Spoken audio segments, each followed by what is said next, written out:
So hello મારા વાલા વિદ્યાર્થી મિત્રો, મારું નામ છે નિતેશ જોગલ અને તમારું સ્વાગત છે એનજે ક્લાસીસ ગુજરાતીમાં. તો વિદ્યાર્થી મિત્રો, આજે આપણે જોવાનું છે ધોરણ 10 વિષય ગણિત અને તેનું જે વિકાસ પરીક્ષા લક્ષી અસાઇનમેન્ટ છે તેનું સોલ્યુશન આજના વિડીયોની અંદર આપણે જોવાનું છે. અને આ સોલ્યુશનમાં અત્યારે આપણે જોઈ રહ્યા છીએ તેનો વિભાગ ડી ચેપ્ટર 13 અને તેનો દાખલા નંબર 2 અને આના સિવાયના વિકાસ પરીક્ષા લક્ષી અસાઇનમેન્ટમાં અથવા તો કોઈ પણ પાઠના કે પ્રકરણના કોઈ પણ વિડીયો જો તમે જોવા માંગતા હો તો ચેનલ પર જઈ ત્યારબાદ તેના પ્લેલિસ્ટ ની અંદર જશો એટલે એની અંદર તમને દરેક એના પ્લેલિસ્ટ જોવા મળી જશે.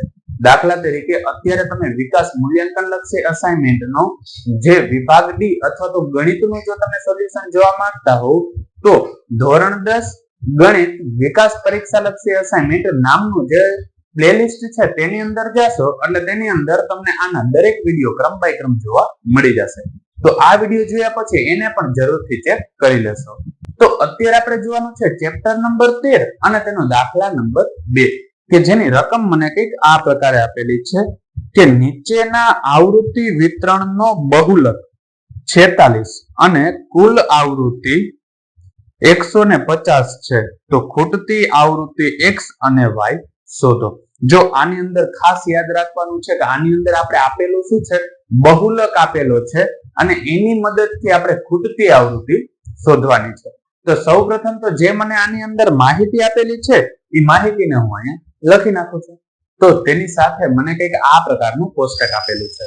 હવે મારે આમાં શું શોધવાનું છે કે x અને જે આ y છે એ શોધવાનું છે, એટલે કે ખૂટતી આવૃત્તિ એની શોધવાની છે. હવે ખૂટતી આવૃત્તિ જ્યારે આની અંદર શોધવાની હોય ત્યારે સૌપ્રથમ તમારે શું વિચારવાનું છે, તો અહીંયા જોવાનું છે z બરાબર મને કેટલા આપેલા છે, 46 આપેલા છે. તો મારે શું કરવાનું કે જોવાનું છે કે કયા વર્ગની અંદર 46 આવે. તો 40 અને 50 ની અંદર 46 આવે. તો તમારે શું કરવાનું કે જે એમાં અધર સીમા હોય, આની જે અધર સીમા હશે એને હું કહી દઈશ l, બરોબર. એની સામે સામો જે પદ હશે એને હું કહી દઈશ f1, એની ઉપરના પદને કહી દઈશ f0 અને એની નીચેના પદને કહી દઈશ f2, બરોબર. જે આમાં માહિતી આપી કે આ વર્ગની અંદર હોય એમાં જે પેલું પદ હોય એને શું કહેવાનું l, એટલે કે એની અધર સીમા હોય એને કહી દેવાનું l. પછી એની સામે f1, એની ઉપરનું f0 અને નીચેનું શું થઈ જશે f2. એટલે કે જે માહિતી મને આપેલી છે એ માહિતી હું અહીંયા લખું છું. તો સૌપ્રથમ આપણે જોઈએ તો l બરાબર મને કેટલા મળે છે, તો કે l બરાબર છે આપણી પાસે 40. ત્યારબાદ f1 બરાબર કિંમત કેટલી છે, તો કે 42. પછી જોઈએ f0, તો f0 બરાબર કિંમત કેટલી આપેલી છે x. પછી જોઈએ f2, તો f2 બરાબર કિંમત કેટલી આપેલી છે 30. પછી હજી આપણે જરૂર પડશે h ની. h કેમ શોધાય, તો કે ઉર્ધ્વ સીમામાંથી અધર સીમા કોઈ પણ વર્ગની બાદ કરી નાખો એટલે તમને h મળી જાય. તો 10 માંથી 0 જાય તો કેટલા વધે 10, એટલે h બરાબર મને કંઈક આ કિંમત જોવા મળે છે. તો ત્યારબાદ હવે આ જે કિંમતો આપણે આપેલી છે ને એ કિંમતો આપણે જેનું સૂત્ર છે ને એની અંદર મૂકવાની છે. બહુલકનું સૂત્ર શું છે, તો કે z બરાબર l પ્લસ કૌંસમાં f1 માઇનસ f0 એના છેદમાં આવશે 2f1 minus f0 minus f2 અને એને ગુણ્યા શું આવશે h. હવે જો સૌપ્રથમ આપણે જોઈએ તો z બરાબર કેટલા આપેલા છે 46 બરાબર l ની કિંમત આપણી પાસે છે 40. અહીં પ્લસ આપ્યું એટલે પ્લસ, કૌંસની અંદર f1 ની કિંમત કેટલી છે, તો કે 42 માઇનસ f0 ની કિંમત કેટલી છે x એના છેદમાં 2 ગુણ્યા f1 ની કિંમત આપણી પાસે કેટલી હતી 42 માઇનસ f0 ની કિંમત છે x અને f2 ની કિંમત કેટલી છે 30 એને ગુણ્યા શું કરવાનું છે h. તો h ની કિંમત કેટલી હતી 10. હવે જોઈ લઈએ તો 40 આ બાજુ પ્લસ છે બરાબર ને આ બાજુ જશે તો કેવા થઈ જશે માઇનસ. એટલે અહીંયા શું થશે, તો કે 46 માઇનસ 40 બરાબર અહીંયા શું વધશે, તો કે 42 માઇનસ x એના છેદમાં આ બે નો આપણે ગુણાકાર કરવાનો છે. 42 ગુણ્યા કેટલા કરવાના છે 2, તો 42 નો ગુણાકાર 2 સાથે થશે ને એટલે 4 થશે, 42 નો ગુણાકાર 4 સાથે થશે એટલે 8, એટલે કેટલા થઈ જશે 84. માઇનસ શું આપેલું છે x અને એમાંથી માઇનસ શું આપેલા છે 30 અને એને ગુણ્યા કેટલા આપેલા છે 10. હવે આનું સાદું રૂપ આપી તો 46 માંથી 40 જાય એટલે વધશે કેટલા, તો કે 6 અને બરાબર અહીંયા જેટલા છે ને એને એમને રહેવા દઉં છું. કેટલા છે કે 42 માઇનસ x એના છેદમાં આ 84 છે ને એમાંથી હું 30 ને પેલા બાદ કરી નાખું. આપણી પાસે કેટલા છે 84, એમાંથી માઇનસ કેટલા કરવાના છે 30. હવે 4 માંથી 0 જાય તો કેટલા વધે 4 અને 8 માંથી 3 જાય તો કેટલા વધે 5. એટલે આપણી પાસે કેટલા વધશે જ્યારે 84 માંથી 30 જાય તો કેટલા વધે છે 54 અને માઇનસ શું આપેલા છે x એને ગુણ્યા અહીંયા કેટલા છે 10. તો હવે આગળ સાદુરૂપ આપવા માટે હું શું કરું છું કે 54 માઇનસ x આ બાજુ કેવા છે ભાગાકારમાં, બરાબર ને આ બાજુ જશે તો કેમાં થઈ જશે ગુણાકારમાં. એટલે આપણે કંઈક આ પ્રકારનું જોવા મળે 6 પછી આ ગુણાકારમાં જે આપણે લઈ આવીને એને કાઉન્સની અંદર રાખવાનું એટલે ભૂલ ના થાય. કાઉન્સની અંદર શું થશે કે 54 માઇનસ x બરાબર અહીંયા શું હતા કે 42 માઇનસ x અને એને ગુણ્યા કેટલા હતા 10 એટલે એને હું એમને રાખું છું. હજી જો આનું આગળ સાદુરૂપ આપું તો સૌ પ્રથમ 6 નો ગુણાકાર કેની સાથે થશે 54 સાથે થશે. એટલે આપણે ગુણાકાર કરી નાખીએ આ 54 અને એને ગુણ્યા કેટલા કરી નાખું 6. હવે 6 ચોક કેટલા થાય 24 તો 24 નો ચોકડો ને વધી પડી 2 6 50 30 અને આ કેટલા થશે 31 અને 32. એટલે આપણે ટોટલ અહીંયા કેટલા જોવા મળે છે કે 324. હવે 6 નો ગુણાકાર કેની સાથે થશે x સાથે એટલે માઇનસ કેટલા આવશે 6x.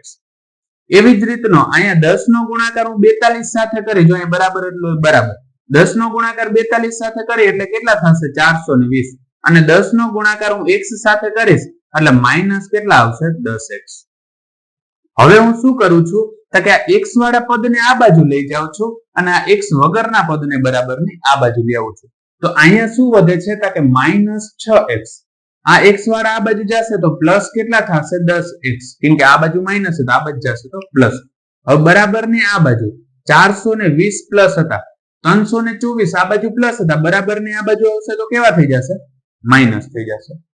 હવે 10 વખત x હતા એમાંથી 6 વખત x જશે એટલે કેટલા વધશે કે 4 વખત x વધશે અને બરાબર અહીંયા છે 420 અને 420 માંથી મારે કેટલા બાદ કરવાના છે 324 બાદ કરવાના છે.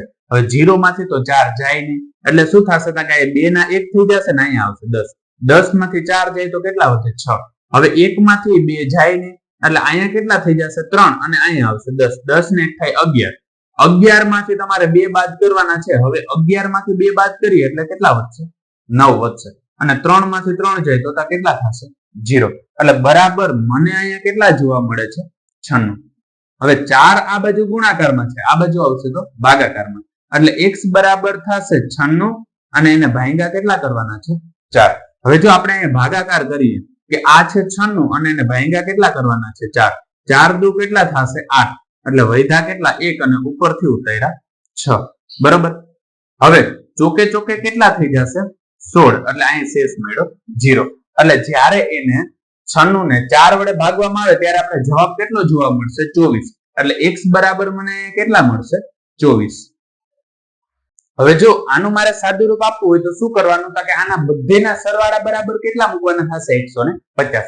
તો પહેલા તો હું બધેના સરવાળા લખું છું એટલે શું થશે કે 6 પ્લસ કેટલા છે 8 પ્લસ કેટલા છે 17 પ્લસ x પ્લસ 42 પ્લસ